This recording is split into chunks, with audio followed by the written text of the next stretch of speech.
अस्सलाम वालेकुम, मैं हूं तबीबा मिसबा अहमद और मैं खुशामदीद कहती हूं आपको हमदर्द ज़िंदगी के प्लेटफॉर्म पे। जैसा कि आप जानते हैं कि ये हमारी पॉडकास्ट सीरीज़ हैं और उसी का सिलसिला जारी रखते हुए आज जो हमने टॉपिक्स सेलेक्ट किया है वो है कपिंग या हिजामा।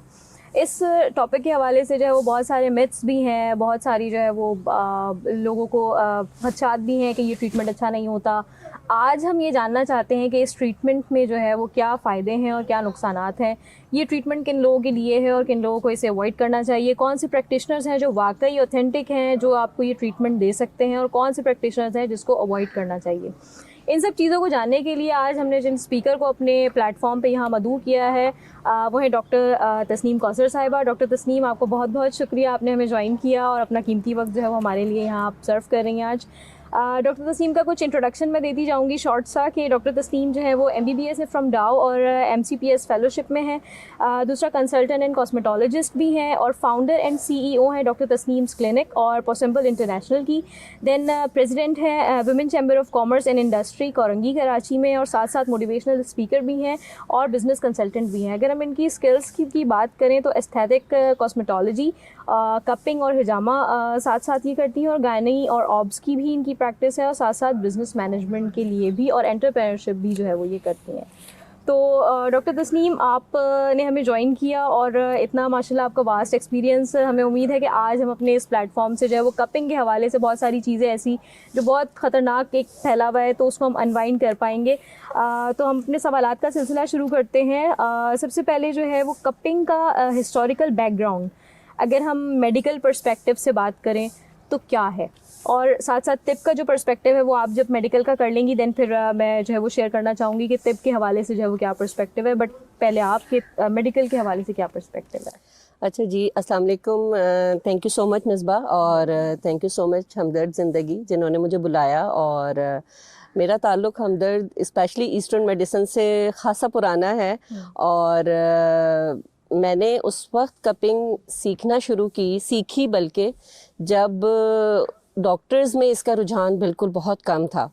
और बेसिकली जैसा कि आपने बताया भी कि मैं थ्रू आउट अपनी ग्रेजुएशन के बाद गायनी ऑप्स की ही मैंने प्रैक्टिस की, अपनी फेलोशिप उसी में की और मैं एज ए कंसल्टेंट गायनेकोलॉजिस्ट मैंने I am practising since 27 years. तो अब उसमें ऑब्स्टेट्रिक्स मैंने कुछ अर्सा पहले लाइक 2011 में मैंने ऑब्स्टेट्रिक्स छोड़ दी बच्चों की वजह से, घर की वजह से, क्योंकि आपको पता है कि obstetrics is a full time job, तो वो थोड़ा सा मुश्किल हो जाता है। तो मुझे फिर उस वक्त मशवरा मिला कि जी कुछ कपिंग हिजामा सीखिए। तो मैंने कहा कि ये हिजामा क्या होता है, क्योंकि अभी आपने बात की कि मेडिकल के पॉइंट ऑफ व्यू से, तो मेडिकल में हम लोगों को पढ़ाया नहीं जाता, सिखाया नहीं जाता और इसके बारे में बात भी नहीं की जाती। इनफैक्ट आप अगर अभी भी किसी भी डॉक्टर से पूछेंगे तो बहुत कम बिलीव हैं डॉक्टर्स के, स्पेशली जो कि MBBS डॉक्टर्स हैं या मॉडर्न मेडिसिन जिसे आप कह लें। लेकिन पूरी दुनिया में वर्ल्ड वाइड एक इसका कॉम्प्लीमेंट्री मेडिसिन या अल्टरनेटिव मेडिसिन है, ठीक है, उसका एक वजूद है। पाकिस्तान में मेरा ख्याल है कि हमदर्द इज़ द पायनियर जिसने ईस्टर्न मेडिसिन स्टार्ट की। और तो जब मैंने इसको सोचा कि मैं कपिंग की प्रैक्टिस करूंगी और मैं कपिंग थेरेपी सीखूंगी, तो मैंने ये भी सर्च करना शुरू किया कि जी ये ऑथेंटिक कोई ना कोई तो जगह ऐसी होगी जहाँ पे ये पढ़ाया जा रहा होगा और ये कौन लोग पढ़ाते हैं और ये कौन लोग सिखाते हैं। तो देन आई फाउंड कि ये जी ईस्टर्न मेडिसिन की कुछ स्पेशलिटी है और हमदर्द यूनिवर्सिटी ईस्टर्न मेडिसिन डिपार्टमेंट है जो कि ये पढ़ाता है और इसकी ट्रेनिंग्स वगैरह देता है। तो जी हम पहुंच गए हमदर्द ईस्टर्न मेडिसिन डिपार्टमेंट। तो लोगों ने हमें यहाँ पे, जो उस वक्त हनान साहब थे वो यहाँ के वाइस चांसलर थे उस वक्त, और सर के साथ काम करने का, उनके साथ सीखने का बहुत मौका मिला, क्योंकि ईस्टर्न मेडिसिन एक जो MBBS डॉक्टर्स होते हैं उनके लिए बिल्कुल एक डिफरेंट चीज़ होती है, क्योंकि वो थ्योरी जो भी है ईस्टर्न मेडिसिन की और मॉडर्न मेडिसिन की टोटली डिफरेंट है, ठीक है ना। वो अच्छा, मसला ये होता है कि मॉडर्न मेडिसिन या जो भी मेडिकल साइंसेज है वो हमारा एविडेंस बेस्ड है, ठीक है ना। और ये जो ईस्टर्न मेडिसिन है, ये आपको पता है कि ये थेरेप्यूटिकल या इसका टेम्परामेंटल उस पे होता है, और इसके फिलॉसफी ही बिल्कुल डिफरेंट है। तो वो जब दो फिलॉसफीज का मैच हुआ तो मेरे लिए ये बहुत चैलेंजिंग था, बहुत मुश्किल था। तो जब मैं आई तो मुझे बहुत अच्छा वेलकम मिला यहाँ से, और लोगों ने बड़ा अप्रिशिएट किया कि एक डॉक्टर साहिबा आई हैं सीखने के लिए। उस वक्त कराची में स्पेशली बहुत कम डॉक्टर्स थे जो प्रैक्टिस में थे, 2-3 डॉक्टर्स ही, 2 डॉक्टर्स और थी मेरे अलावा जो प्रैक्टिस कर रही थी। तो फिर जी हमने यहाँ पे ट्रेनिंग दी, सीखा और प्रैक्टिस की, और बड़ा मज़ा आया, बहुत डिफरेंट लगा। अपनी देखिए, कोई भी आपकी बेसिक एजुकेशन होती है, उसको जब आप हमेशा उसको एनहेंस करते रहना चाहिए, उसमें नई नई चीज़ें ऐड ऑन करते रहना चाहिए। अच्छा, अब इसी पे मैं जो तिब्बे यूनानी का जो हिस्टोरिकल बैकग्राउंड है उसके हवाले से थोड़ा सा गाइड करना चाहूँगी कि लोग समझते हैं कि इसका कोई बैकग्राउंड नहीं है मेडिकल फील्ड में भी, और दूसरा जब हम हदीस और तिब्बे नबवी की बात करते हैं तो उसमें आता है, साथ साथ तिब्बे यूनानी भी इस बैकग्राउंड से रिच है। ये 1400 साल एक तो पुराना तरीका इलाज है, और जो एक मशहूर किताब थी 1500 कबल मसीह की पेपिरस एब्रिस, इसमें जो है वो कपिंग का जिक्र है। और 3 जो है वो हमारे जो यूनानी प्रैक्टिशनर्स थे, जिसमें बुकरात, जालिनूस और इब्ने सीना, इन्होंने इस तरीका इलाज को जो है वो रेकमेंड किया। अच्छा, बुकरात का ये तरीका था कि फर्स्ट डू नो हार्म, कि आपने जो है वो नुकसान नहीं पहुंचाना। तो वो कपिंग के हवाले से जो है वो वेट और ड्राई दोनों को रेकमेंड करते थे, बट अगर उनका ओपिनियन लिया जाए तो वो ज़्यादा जो है वो ड्राई कपिंग को एक तरह से ज़्यादा प्रैक्टिस करते थे और ज़्यादा रेकमेंड करते थे, क्योंकि वो थोड़ा सेफ़ है, नॉन इन्वेजिव है, कि उसमें आपको कट्स वगैरह नहीं लगते हैं, तो वो जो है वो पेशेंट को इतना ज़्यादा हार्म भी नहीं पहुँचाती। और कपिंग का मकसद मेन ये था कि जो हमारी तिब्बे यूनानी में जो कॉन्सेप्ट है कि 4 इखलात होते हैं, कि ब्लड है, फ्लैम है या बलगम जिसे हम कह रहे हैं, सफ़रा या बाइल है, और ब्लैक बाइल है। तो इसको जो है वो बॉडी में हार्मनी में रखना है। और ये चारों चीज़ें ऐसी नहीं कि ब्लड में आपको अलग अलग नज़र आएंगी, हर किसी का एक सेंटर है, स्पेसिफिक ऑर्गन है जहाँ पे ये जो है वो फ्लूइड्स अपना काम कर रहे होते हैं। और साथ साथ जो है वो इनके बैलेंस अगर रहता है तो बॉडी जो है वो आइडियल स्टेट में रहती है, जिसमें कि आपको बीमारी जो है वो नहीं आती है आपके पास। अब इसी चीज़ को बैलेंस करने के लिए जो है वो कपिंग को रिकमेंड किया गया कि फ्लूइड्स को किस तरह से आप बैलेंस में ला सकते हैं। ट्रीटमेंट भी है जो ओरल मेडिकेशन है, लेकिन ये जो कपिंग है ये इलाज बिल तदबीर में आता है, ठीक। देन उसके बाद जालिनूस ने भी जो है वो वेट कपिंग को रिकमेंड किया, और इब्ने सीना, जिनकी कैनन ऑफ मेडिसिन बुक जो कि आज तक भी मेडिकल स्कूल्स में पढ़ाई जाती है, और हम जो तिब्बे यूनानी का प्रिंसिपल और फिलॉसफी जो फॉलो करते हैं तो वो भी इब्ने सीना की ही फिलॉसफी को फॉलो कर रहे होते हैं। तो उन्होंने भी जो है वो गैलन वाला जो कॉन्सेप्ट था कि, या जालिनूस का जो कॉन्सेप्ट था कि ड्राई और वेट कपिंग दोनों को जो है वो हम प्रैक्टिस कर सकते हैं, लेकिन जहाँ जिस चीज़ की ज़रूरत हो उसको वहीं पे रेकमेंड करना चाहिए।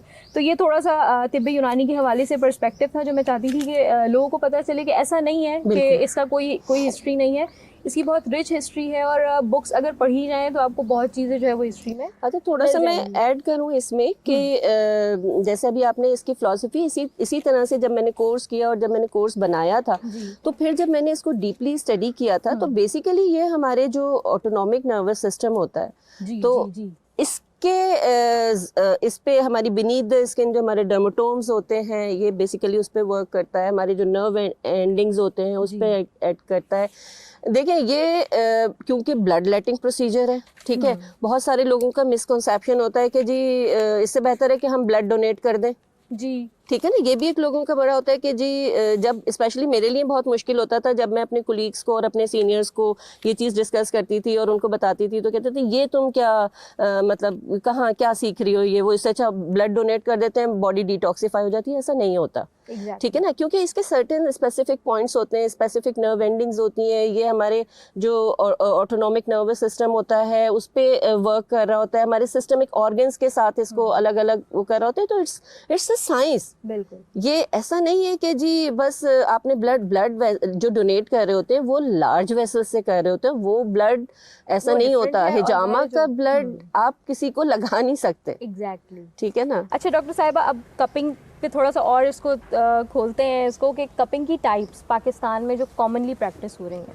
देखिए, कपिंग की जो टाइप्स हैं, आपको जैसे अभी आपने बताया कि ड्राई कपिंग करते हैं, वेट कपिंग करते हैं मोस्टली। अब वही अगेन कंडीशंस होती हैं कि वो आपको आइडेंटिफाई करना बहुत ज़रूरी होता है कि बार बार मैं एक ही चीज़ अपने जो मेरे स्टूडेंट्स होते हैं या जहाँ किसी प्लेटफॉर्म पे मैं कहती हूँ patient selection is very important. बिल्कुल, ठीक है, कि इसको मैंने खाने की दवा देनी है, लगाने की दवा देनी है, या इसको मैंने फिजियोथेरेपी पे डालना है, उसकी एज, उसका मेल है फीमेल है, उसका बॉडी का मैकेनिज्म क्या है, उसको एसोसिएटेड डिजीजेस कैसे, ये सारे इस पे डिपेंड करता है। बहुत सारे अब जैसे like dry cupping fire cupping से भी होती है और सक्शन कपिंग से भी हो सकती है, दोनों तरीकों से हो सकती है। आजकल लोगों ने नई फिर खुद से भी कुछ चीजें कर ली, लोग कहते हैं वाटर कपिंग होती है। तो मतलब बहुत सारी इस तरह से हैं, लेकिन अगेन आप प्रैक्टिस कर सकते हैं अगर आप को बहुत अच्छा उसमें नॉलेज है, आप क्वालिफाइड हैं, तो यू कैन प्रैक्टिस एनीथिंग। और आप अपने एक्सपीरियंसेस कर सकते हैं, आप अपने ट्रायल्स कर सकते हैं, आप अपना कुछ रिसर्च कर सकते हैं, मतलब it's a very vast field. Exactly.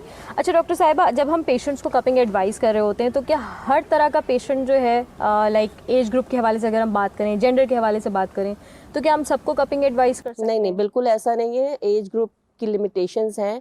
12 years तक अगर एज में, वैसे तो किसी भी एज में कर सकते हैं। वही अगेन बार बार एक ही बात कि इंडिकेशन क्या है। बिल्कुल। क्यों, अगर कोई कहता है कि मैं फॉर द वेल बीइंग के लिए करवाना चाहता हूँ, या अक्सर कोई जैसे माएँ आई तो कहती हैं हम बच्चों का भी करा देते हैं, ठीक है, तो भाई अननेसेसरी जरूरी नहीं है। एग्जैक्टली। ठीक है ना, ऐसा नहीं है कि जी आपने करा लिया, आपकी एक एज है, आप फॉर द वेल बीइंग, कि आपकी कोई बीमारी नहीं है, बिल्कुल ठीक है, फिर भी आप करवा लें, कोई इशू नहीं है। लेकिन बच्चों के लिए अननेसेसरी है, ठीक है ना। जो है मेटाबॉलिज्म, इसी तरह से एज, जो ओल्ड एज पेशेंट्स होते हैं आफ्टर 60 इयर्स, उनकी भी बहुत सारी रिस्ट्रिक्शंस हैं, ठीक है ना। उनके साथ मेटाबॉलिक डिसऑर्डर्स होते हैं। इस एजिंग और एजिंग के साथ उनके एसोसिएटेड डिजीजेस बहुत मैटर करती हैं। तो उसके अकॉर्डिंगली ऑलवेज जब भी कपिंग करें, और ये एक क्वालिफाइड जो प्रैक्टिशनर होता है वो ही इन्वेस्टिगेट करा के कर सकता है, वरना अदरवाइज आप कहीं से भी कोर्स करके, पढ़ के, सीख के, थोड़ा सा कहीं से भी आप कैसे, वो जो एक बेसिक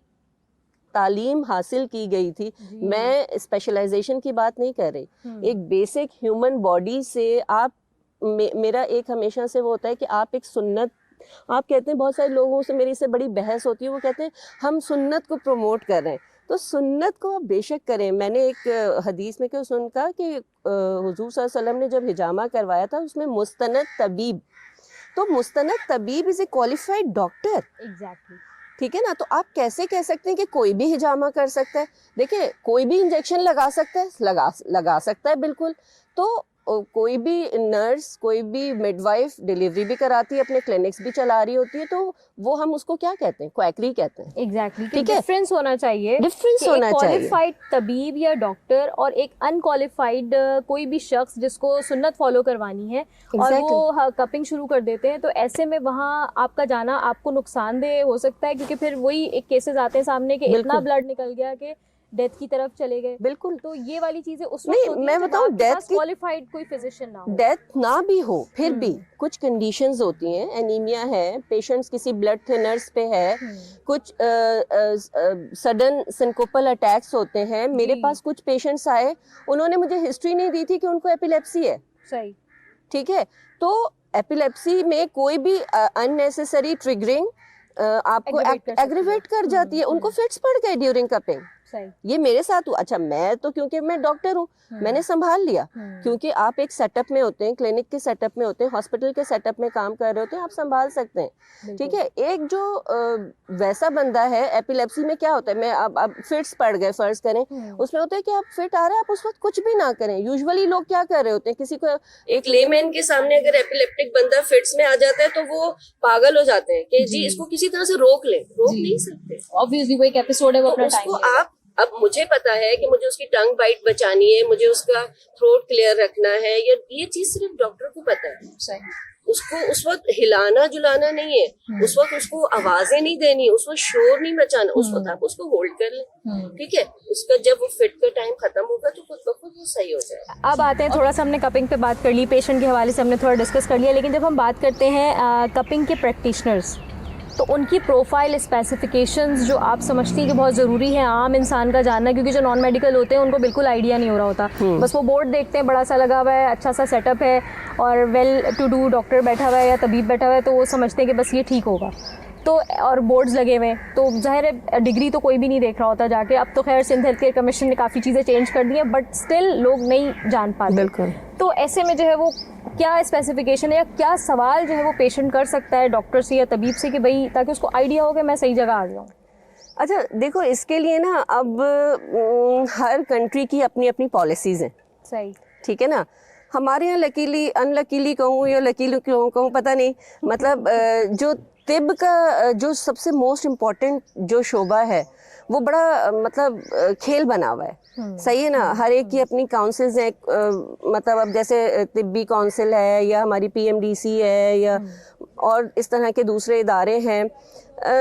देखिए, जब अगर मैं पीएमडीसी से अप्रूव्ड हूँ, ठीक है, और मैंने सर्जरी और मेडिसिन का बैचलर्स किया हुआ है, तो I can do any type of surgery. सही है ना।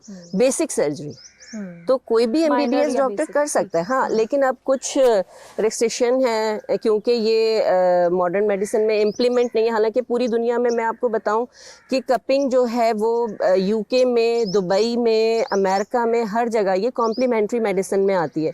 वो कहते हैं कि आप हमारा एग्जाम दीजिए, लाइसेंसिंग एग्जाम दीजिए और आप प्रैक्टिस कीजिए, लीगल प्रैक्टिस कीजिए। दुबई ने अलाउ के जितने भी अरब कंट्रीज हैं वहाँ पे ये हॉस्पिटल्स में होती है। इवन इंडिया में देखें, इंडिया में एक बहुत बड़ा आयुष जी बिल्कुल, वहाँ पे वो कपिंग का बहुत बड़ा इदारा है। वो तो सुनना समझ के नहीं कर रहे, वो तो एक ट्रीटमेंट के तौर पे कर रहे हैं। बड़ी रिसर्च हो रही है, बड़ा काम हो रहा है, उसमें डॉक्टर्स भी हैं, उसमें तबीब भी हैं और उसमें हर तरह, हाँ, होम्योपैथ्स भी हैं, सब हैं।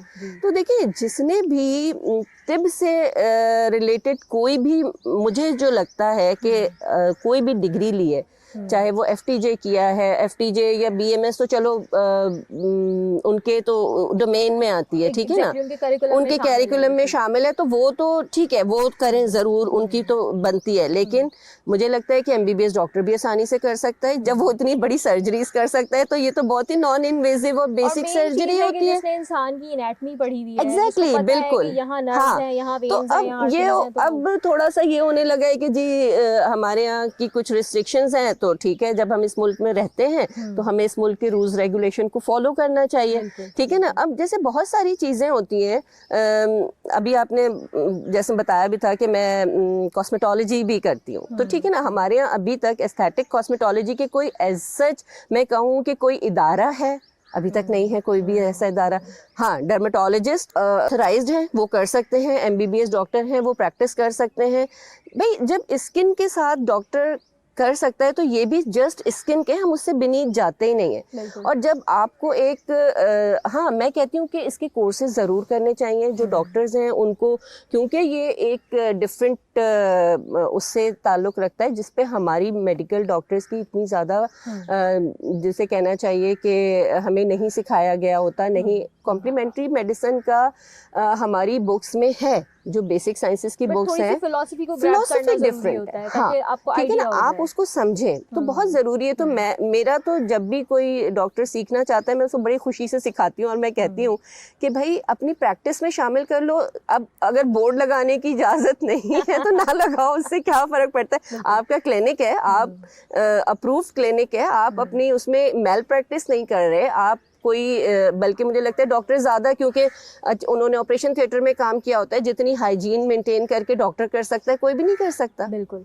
तो एक तरीका जो है ना मैं शेयर करना चाहूँगी कि अगर आप चाहते हैं कि पेशेंट जो है वो कि मैं देख लूँ, तो एक डेमो सिस्टम होता है जिसमें जो है वो डॉक्टर या तबीब जो है वो एक परमिशन ले लेता है पेशेंट से कि भाई ये आपको पेशेंट जो है वो देखने आएंगे, सो दैट इनका डर निकल जाए या थोड़ा सा रिलैक्स हो जाए। तो उसी वक्त में आप कुछ चीज़ें ऑब्जर्व कर सकते हैं कि डॉक्टर ने ग्लव्स पहने हुए हैं, हेड मास्क है, हाँ, फेस मास्क लगाया हुआ या नहीं है, सैनिटाइजेशन का प्रोसेस उनका ठीक है या नहीं है, ब्लेड रीयूज तो नहीं कर रहे, कप्स उन्होंने प्रॉपर डिस्कार्ड किए या नहीं किए।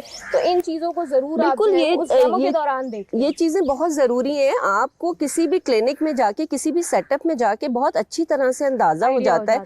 उसमें ये बिल्कुल भी नहीं कि कोई पढ़ा लिखा है और कोई पढ़ा लिखा नहीं है, तो लेकिन सफाई का तो आपको खुद ही अंदाजा हो जाता है ना। देखिए, ये हार्मफुल प्रोसीजर नहीं है, ठीक है, इसलिए लोग आसानी से इसको सीख भी लेते हैं, ठीक है। लेकिन अगेन मैं कहती हूँ कि बहुत सारे, इससे पहले ये मस्जिदों और मदरसों में सिखाया जाता था, ठीक है ना। तो वो करते रहे होंगे, या बहुत सारे कंट्रीज हैं, अरब कंट्रीज हैं, वहाँ पे ये बहुत कॉमन है, ठीक है ना। और हमें ऐसी कई अहादीस मिलती हैं कि जो एक दूसरे का उन्होंने हिजामा किया है, वो हालांकि डॉक्टर नहीं थे, तो लेकिन वो बेसिक चीज़ें, बिल्कुल, है ना।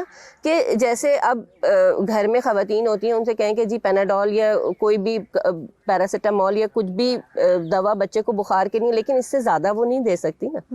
तो बेसिक काम आप कर सकते हैं, ठीक है ना, अगर आप क्वालिफाइड नहीं भी हैं, लेकिन वो आप अपनी फैमिली के लिए करें, अपने अगर आप, लेकिन उसको एज ए क्लिनिक डिक्लेयर करना, और उसको ड्राई कपिंग आप घर में भी कर सकते हैं। वेट कपिंग तो कोशिश करें कि आप एक अच्छे सेटअप में मैं बहुत सारे पेशेंट्स को देखें, जैसे कुछ कंडीशंस हैं, शेटिका है जैसे, उसमें बेस्ट रिजल्ट है, और ड्राई कपिंग से बहुत ही अच्छे रिजल्ट्स मिलते हैं, ठीक है। तो अगर, और ये यूजुअली खवातीन में, क्योंकि मैं खवातीन के साथ प्रैक्टिस करती हूँ ज़्यादा, तो उनका ये मेंस्ट्रुअल साइकिल के साथ बहुत इसका रिलेशन होता है, शेटिका का, ठीक है। आपको हार्मोनल उसके साथ, साइकिल के साथ इसका बहुत रिलेशन होता है। तो ऑलमोस्ट एवरी मंथ कुछ खवातीन का ये मसला चल रहा होता है कि जब उनके या तो उनके मेंस्ट्रुअल साइकिल से पहले, प्री एंड पोस्ट मेंस्ट्रुअल, ये उनको शेटिका का पेन होता है, आपकी शेटिक नर्व कहीं ना कहीं कंप्रेस। तो मैं कहती हूँ कि आप खुद ही अपने ले लो, कब खुद ही लगा लिया करो, मेरे पास आने की भी जरूरत नहीं है,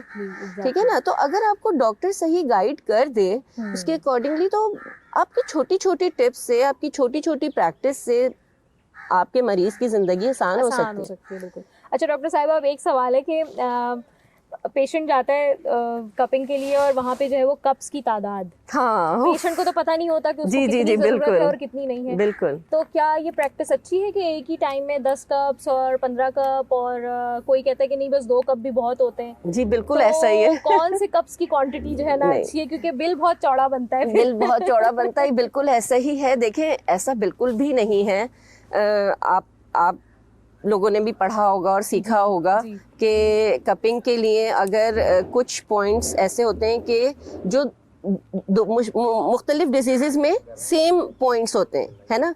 तो अगर पेशेंट 2-3 कंप्लेन के साथ आ रहा है आपकी कि मुझे ब्लड प्रेशर भी है, मुझे शुगर भी है, मुझे ये है, तो ऐसा नहीं है कि आप उसकी पूरी बॉडी में उसको लेटाएं और छेद कर डालें कि ये इसके पॉइंट्स हैं, ये इसके। अरे भाई, आप तबीब किस चीज़ के हो, जब आप स्पेशलिस्ट किस चीज़ के हो, कि आपने उसको एक ही चीज़ में जमा नहीं किया, और उसके आप समटाइम ऐसा होता है, मैं सिर्फ 2 मेरे मैक्सिमम 4 से 5 से पॉइंट से ज़्यादा नहीं होते, ठीक है। और उससे अलावा बिलीव मी नीड नहीं होती। अच्छा, बहुत सारे लोगों से मेरी ये होती है कि जी सऊदी अरब में और फलाने अरब कंट्रीज में तो पूरी वहाँ का वेदर, वहाँ की डाइट, वहाँ का उनका एटमॉस्फेयर टोटली डिफरेंट होता है। कितने एग्रेसिव होते हैं उनका, उसी तरह उनकी बॉडी फ्लूइड्स है, उनका वहाँ का वेदर है, उनकी वहाँ की डाइट है। आप मुझे बताएं, हम कितना गोश्त खाते हैं, हमारे पास आने वाले कितने ऑलिव ऑयल यूज करते हैं, कितनी चीज यूज करते हैं, कितना हम ऑर्गेनिक खाते हैं। बिल्कुल, सुबह से लेके शाम तक हम सिर्फ और सिर्फ पानी समेत हर चीज प्रोसेस खा रहे होते हैं। सही, कोई एक चीज भी हम नेचुरल नहीं ले रहे। बिल्कुल। तो हमारी बॉडी कैसे, हमारी बॉडी जिंदा रखे हुए हमें ये उसका शुक्रिया। बिल्कुल बिल्कुल। अच्छा डॉक्टर साहिबा, कपिंग जब करवाने जा रहे हैं तो प्री और पोस्ट केयर, ये पेशेंट को इसके बारे में क्या पता होना चाहिए कि भाई मुझे कपिंग से पहले किन चीज़ों का ख्याल रखना है, क्या जो है ना फॉलो करने हैं स्टेप्स, और कपिंग करवाने के बाद क्या स्टेप्स फॉलो करने हैं? अच्छा देखिए, कोई बहुत ज़्यादा कोई रॉकेट साइंस नहीं होती। सिर्फ 3 to 4 आवर्स की फास्टिंग हम रिकमेंड की जाती है यूजुअली। वो भी इसलिए कि आपने जो खाना खाया होता है वो उसके पार्टिकल्स आपके ब्लड में और वो सारा ठीक हो जाए, सर्कुलेशन बहुत अच्छी हो जाए। हमने यहाँ पे सीखा, क्योंकि आप लोग सिखाते हैं कि जी कुछ गर्म पी लेते हालांकि हमारी मॉडर्न मेडिसिन में इसका कोई रोल नहीं है, ठंडे और गर्म का, लेकिन बहरहाल ये चीज़ मैं बताऊँ मैटर करती है। मैं कह रही हूँ ना कि बीइंग अ मेडिकल डॉक्टर, मतलब मुझे इस पे ना वो होने में, मुझे उस पे आने में बहुत टाइम लगा। हाँ, बहुत टाइम लगा। तो मैं जब यहाँ पे ओपीडी कर रही होती थी, तो वो कोई जब सर बता रहे होते थे कि ये परहेज तो मैं कहती थी क्यों, ये परहेज क्यों, इससे तो ये होगा। तो खैर बहरहाल उसकी एक अपनी फ़िलासफ़ी, अपनी अलग साइंस है, और ये चीज़ मेरा ख्याल है कि एक सर्टेन एज में आके आपको समझ आ जाती है। तो खैर कुछ भी आप हॉट लिक्विड अगर पीते हैं तो वो आपकी सूदिंग इफ़ेक्ट करता है, आपकी सर्कुलेशन को क्लियर रखता है, आपका सारी चीज़ें ठीक रहती हैं। तो यूजुअली हम कहते हैं कि कोई भी ग्रीन टी या कहवा या कुछ भी चाय, आप हल्का फुल्का कोई गर्म पानी थोड़ा सा पी के आ जाएं। शावर लेने का बहुत सारे लोग कहते हैं कि जी प्रॉपर स्क्रबिंग होनी चाहिए, क्लीनिंग होनी चाहिए। देखें इतना माइनर प्रोसीजर है कि अगर हम उस पर पायोडीन लगा देंगे ना तो जो हमारी नॉर्मल स्किन फ्लोरा है वो डिस्ट्रॉय हो जाएगी, ठीक है, क्योंकि हमने डीप तो जाना ही नहीं है, बिल्कुल, ठीक है ना। तो पायोडीन क्यों आप लगा रहे हो? कहीं पे भी आप इवन इंजेक्शन के लिए भी आप अल्कोहल सॉप से भी रब नहीं करते। देखिए आपके पास अब ये डिपेंड करता है कि आप कहाँ प्रैक्टिस कर रहे हो, ठीक है। अगर आप ऐसे इलाके में प्रैक्टिस कर रहे हो कि जहाँ पे पानी ही मैसर नहीं है और पूरा पूरा हफ्ता लोग नहीं नहाते, you have to be careful. वहाँ पे आप ज़रूर पायोडीन यूज़ कीजिए, वहाँ पे आप नॉर्मल सलाइन से वॉश कीजिए, वहाँ पे आप अल्कोहल स्वैब से वॉश कीजिए, ज़रूर कीजिए। लेकिन अगर आप बहुत अच्छे पॉश इलाके में हो जहाँ सुबह शाम पेशेंट नहा रहा होता है, उसको ज़रूरत नहीं है। अब यहाँ पे जो है वो उम्मीद है कि आपको बहुत सारी जो क्वेरीज थी जो होती हैं, जो कॉमन एक इंसान जानना चाह रहा होता है, हमने कोशिश की है कि हम आप तक वो सारी चीज़ों को पहुँचा सकें। और अगर फिर भी आपके कुछ सवालात हों तो आपको जब ये आप इस पॉडकास्ट के जो है वो कमेंट सेक्शन में जो है वो ज़रूर अपने सवालात पूछिए और हमारे एक्सपर्ट्स आपको जवाब देंगे। डॉक्टर साहिबा, मैं आपका बहुत शुक्रिया अदा करना चाहती हूँ कि आपने जो है वो हमें टाइम दिया और इतना जो है वो एलैबोरेटिव हमें जो है वो सारी चीज़ों को क्लियर किया कि कपिंग के हवाले से जो है वो क्या क्या चीज़ें हैं और क्या चीज़ों को रोकना है और क्या चीज़ों को जो है वो कंटिन्यू करना है। थैंक यू सो मच साहिबा, बहुत शुक्रिया अगेन, आप लोगों ने बुलाया और मुझे हमदर्द आके हमेशा मुझे बहुत अच्छा लगता है और मैं यहाँ पे आती रही, पढ़ाती भी रही, मुझे मौका मिला और जब आप मुझे बुलाएंगे मैं ज़रूर आऊँगी। Thank you so much doctor साहिबा। तो इसी नोट पे जो है वो हम आपको खुदाफिज कहते हैं और फिर इंशाल्लाह किसी अच्छे नेक्स्ट पॉडकास्ट के साथ, एक अच्छे टॉपिक के साथ आपसे मुलाकात होगी। तब तक के लिए हमदर्द का मैसेज, आफियत से जीते रहो। अल्लाह हाफिज़।